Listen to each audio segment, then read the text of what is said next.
Hinton. Yeah, well, in previous I said Merv had come to Port Augusta, and he'd settled in as a wharfie, and we didn't know that he had taken a lease of the old Grange poultry farm out on the Adelaide Road, and stocked it with all his prize birds, as he had numerous ribbons and for his turkeys and his geese. And anyhow, he settled in there, and the next thing we knew, he'd got married. He's a very quiet man, Merv. He never spoke much. And on his way back from his honeymoon, he rolled his car over. That was, I finished up in hospital for a short period, and eventually him and his wife got to the farm. So I don't know what happened in between that little period. But anyhow, next thing we know, his wife shot through, done a bunk on him. So nothing was said, and we didn't even know that. This come out later. So now, at the time, I was looking for somewhere to live. So Merv heard about it, and next time the Chewy was in, he come and seen me, and he said, "Kevin," he said, "I've got that big empty house out there at the Grange." He's telling me. He said, "Would you like to come and live out there?" And he said, "I'll give you free rent." He said, "And he said, "Well, if you could just possibly give me a hand run the place." Now, it's a fair-sized farm, I don't tell him. I tell you, it had 8 big bloody sheds to take the poultry, all these gear. And he had about 30 big white turkeys. And about 20-odd geese, and then ducks on top of that. Anyhow, she was well stocked. Well, I thought it was, anyhow. So, all right, okay, Merv, yeah, that'll be a good idea. I'll be in on that. Oh, free rent, yeah. So anyhow, Colleen and I shifted out to the farm. And boy, oh boy, did I get a shock. There was dead poultry in the sheds, 4 sheds. It was all dead birds, and just dead. And where the brooders were, all the brooders, he had about 8 or 9 brooders there. All the little chicks in there, they were dead. Oh yeah, and then come up towards the house, just behind the house, there was 2 rooms he'd set up for his turkeys. The turkey chicks, he had lamps in there to keep them warm for night time, but yeah, they were dead too. Oh, the hell of a bloody mess. So I didn't know what to do then. So he said, that's what he said. He said, well, his wife left him, and he said he was in hospital. Well, we knew that. And unfortunately, he said, I just couldn't get it. I didn't want to come back. There was nobody here to look after him. He said, I got nobody. Well, that's what he told me at the time. Got nobody, he said. So unfortunately, he said, this happened. Oh, I said, what a hell of a bloody mess this is. So, okay, so I said, all right. So anyhow, for the first while, we're here now. Make the most of it. So next day he started showing me how to use a scythe, and I've never used one of them before. But he showed me how to use a scythe and get the loosen out in the paddock, and mix up the feed and stuff for what was left. There was still a hell of a lot there. There was, about 100 fowls down one end. They were okay. All these turkeys and ducks and geese, they were okay. Was all no sign of Merv. No word from anybody. I'm just stuck out there on my own. I'm still working on the wharf. Colleen was doing a hell of a lot of yakka. I wasn't there all the time because I had to go to work. Thank God it was only casual, but it was enough to bugger things up. So now still no sign of Merv after 3 weeks. Not a bloody just nothing. No bloody notification. Well, there's no phone on anyhow, but still, he could have wrote. Oh, I thought he could. So time went on a bit longer, and the bloody no poultry. Feed around the place, it was just about out, and wheat and stuff. And what the hell am I going to do now?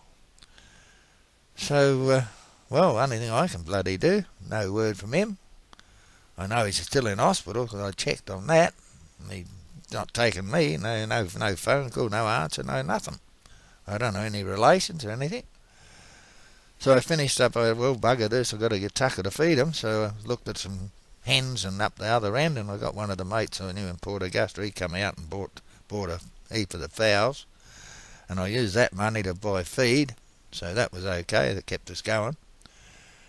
And a little while later, we're still carrying on. So I thought, bugger this. I was pushing a taxi at the time. There's another part-time in between the wharf. So I scored a fare down to Adelaide, which was a story on its own, but anyhow. So while I was in town, I thought I'd go round the bloody hospital and see Merv. I mean, this is over a period of about 3 or 4 months, if not longer. And so I goes in the hospital, upstairs, and here's Merv in bed, and he said, "G'day, Kev, g'day, Merv. How you going?" "All right," he said, and this is about 7:30 at night, I suppose, by the time I got there with the trouble I had coming down. So he said, "They haven't been around to bring me tea yet, Kev." And I said, "Haven't they?"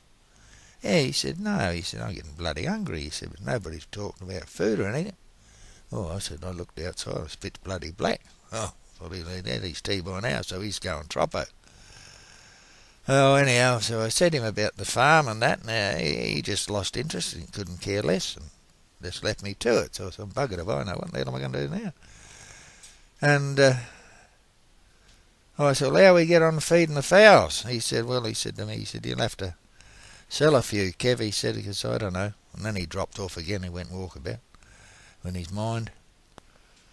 Yeah, so anyhow, no longer I'd got home, and about 2 days later I got notifications Merv's dead. He died. Oh, this is lovely, how do you do? I mean, by this time about 6 months, 7 months has gone past. And we're still out there, bloody working like hell, cleaning the place. I'd already cleaned the sheds up, because I had to burn them all. And everything was in bloody hell of a mess, but still, I thought, well, I've got to keep going. Somebody will bab up sooner or later. So anyhow, then he died, so that was that. So anyhow, I had to come down to his funeral. I thought, well, I'll get some bloody sense out of somebody down here. And so down I come, and I contacted the undertaker, and he gave me some people's addresses that he was dealing with. So I went out and seen them, and explained this. They didn't know anything about me either. So I explained the situation. They said, well, I don't know what they can do. Anyhow, I had his will with me as well. I found his will. I had to look around to see if I could find anything, any money or some bloody way. And so anyhow, we got there, and they said, well, we'll go to the funeral, and we'll have to come back here, and everyone will come back here, they said, for a coffee and a bit of a chat. And he said, I said, well, I've got the will. Oh, he said, well, his wife's here. She's come here from, she was up in Melbourne. She's over here from Melbourne. And I thought, well, that'll do, at least it's somebody. And they never even mentioned his father. So I don't, bugger if I know what was going to happen then. So anyhow, after the funeral, we all lobbed back to the house. And I read the will, and he didn't leave nothing to his wife. He left it all to his father. Well, it's the first time I've heard of his father was in the will. And he wasn't even at the bloody funeral. So I said, oh, where's his father? And they said, well, he's blind and he's in a home. Oh, Christ. Well, I said, well, no doubt he'll get notified that he's got this. The lawyers, surely somebody will get onto him. So I had to get back home again. I got no time to run around. So I said, well, I'll have to leave it and just keep going the way I am until he gets up there. He got up there all right, the bloody mongrel. Yeah, so anyhow, I got home okay after the funeral. And it was 2 weeks later. And this bloody joker jobs up at me bloody door. He's blind. And he jobs up the bloody house with a taxi. And then he comes. Yeah, oh, he said, I'm Mr. Hinton. He said, Merv's father. I said, thank Christ you're here. And he said, straight into me, straight away. He said, you've been selling everything. You've been stealing things from here. What do you mean stealing things from here? He said, well, you've had free bloody range, haven't you? He said, you haven't Merv's things. He says, where are they? Carrying on. Well, he was carrying like a 2-bob bloody watch. I said, hang on, just a bloody minute. I said, I've been here over 6 months now. No bloody money. Where do you think we've been feeding the bloody chooks? And I said, are you accusing me of thievery? Thief. Stealing. Well, he says, a lot of bloody stuff missing. I said, how would you know? You just bloody got here. So I said, look, jump in the bloody car anyhow, and we'll run in and see Mr. Beerworth. He knows what's going on. That's the lawyer in the town. Come on, I said, jump in the bloody car into Beerworth. So we get to Beerworth's office. I introduced Mr. Beerworth. I said, Bill as I always called him. Bill, I said, this is Merv's father, Merv Hinton. I said, and he's accusing me of stealing all the bloody gear out there, and I've just buggered this. I said, can you sort him out for me? I said, tell him what's bloody going on. Because everything's, what's happening about it. And with that he said, old Bill turns around, and Mr. Hinton, yeah. He said, I would caution you, he said, to be very cautious. He said, you come up by train today, didn't you? He said, yes. He said, you were telling a colleague of mine, he said, on the train all about Mr. Yandle stealing everything from your son's property. And he said, so if I were you, he said, I'd tread easily. He said, because that's a serious offence if Kevin like to take that further. So I said, I just shut my bloody mouth. And I said, look, Bill, you sort him out, mate. I can't do a bloody thing. I'll do me fluff of carry on. So with that I went home, left him to it. But anyhow, within a week they had a bloody auction sale and they sold everything on the bloody property. I never got a zack. I should have. But for some reason or other I didn't even claim nothing. All the time I was there working and Colleen was working. Never claimed a bloody penny. So that was the end of Merv, but it was a shocking way he finished up the poor bug. He was a mighty fellow. He was only 28 years of age, the same age as me at the time, and got married, rolled his car. I didn't know he had leukemia, but evidently I should have woke up when he had been a sick man, because one of his suits, when I was cleaning things out, one of his suits was hell of a size. It was bigger than what I wear. We were both about the same height, 6 foot odd. And his suit was, oh, hell, he was big in the waist, but not like mine. So anyhow, that was Merv Hinton. It's a bloody shame, poor old Merv and that bloody poultry farm.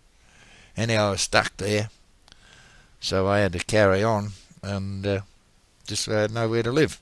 So I leased it off the bloody Commonwealth Railways, took over Merv's lease, and that was that. I never paid any bloody rent. I can't remember anyhow.